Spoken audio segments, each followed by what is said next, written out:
I don't like the machete. The machete really sucks, so I don't know why I picked that up. It really is not a big upgrade over the whip. It's like a whip that you have to hold in your hand. It is capable of killing creatures that you can't kill in one shot with the regular whip, like cavemen or yetis. But, and this is something the designer apparently already knows of, because I've been reading some of the forum threads that he posts in where he releases the game. And that's kind of something that people have already complained about, that the machete item is not very useful. So I guess in a later version of the game, he will probably step up the machete a little bit. So because like right now you see a machete and it's like no point even picking it up. And there are a couple items like that. Like there's an item called the teleporter, which you push a button along with the direction and you warp like 8 or 10 tiles in that direction. Problem being that it is somewhat random.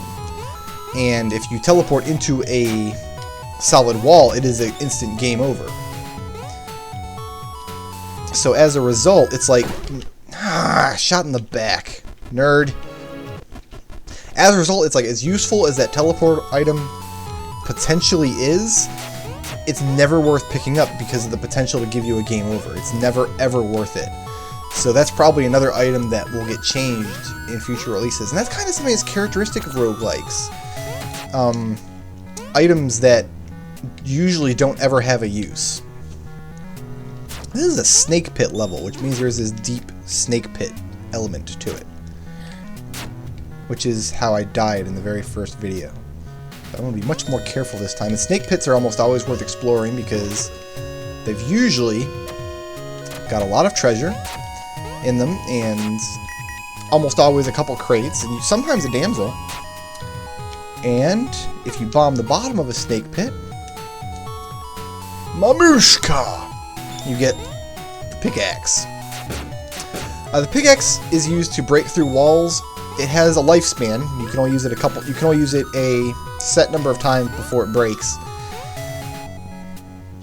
On its own, not an extremely useful item. But when you pair it with the Ujet Eye, or the magic glasses, it becomes very useful. Because those items let you see the gems in a level, and then you can actually mine out the gems. I'm just going to run and not deal with those spiders, because screw them. So, I mean, the Matic is not an item that I really look to get. Like, if I usually will only use one if I find a snake pit level.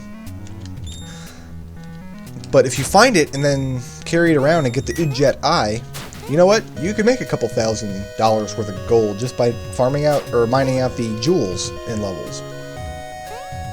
Oh, I got some lag right there for a second. A lot of stuff going on the screen. Yeah. There's my level exit. Oh, got a lot of lag actually. This is my key and box level. The box is there. Let's go find the key. Ah, I hate when this happens. Okay, I've got to... There's a rock. I can use this rock to beat that. Oh, dang it, caveman. Oh, well... Okay, good. Yeah, that caveman woke up before I was expecting him to. What? My key is nowhere in sight still.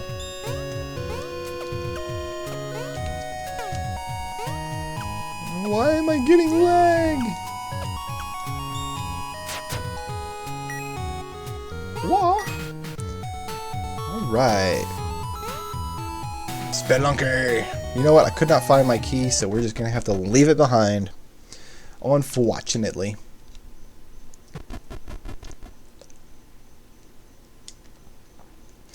Level 3.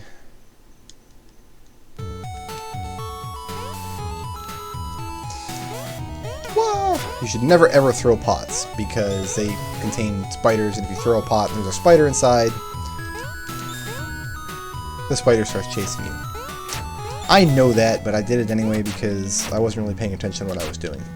I was paying attention to my little instant messenger thing that's hopping up and down in the window below there, which is why I got a lag spike, because somebody is like sending me a message, hey, what are you doing, man?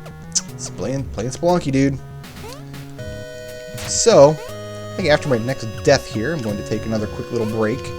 to turn off my messaging programs and my Twitter program and my hardcore pornography program, which I've got open in the background. Oh good, and my next death will probably be very swift here because I'm in a dark level. Yes, I will rescue you. I will be back for you. Aw, bat.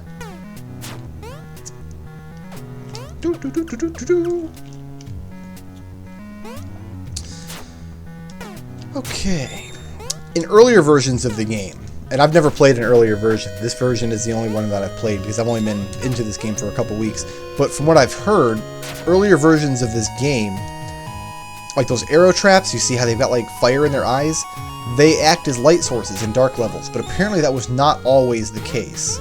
So you could imagine trying to get your way through this level, say if you didn't have any flares left, and get a really cheap death right there. But like I said, it's the creator of the game is kind of committed to not having cheap deaths. Oh good, she ran into the door. Awesome. So Spelunky is extremely difficult. It's very, very hard, but it's not cheap. It plays fair. And that's also very characteristic of most roguelikes that I've played. Not all, but most. Is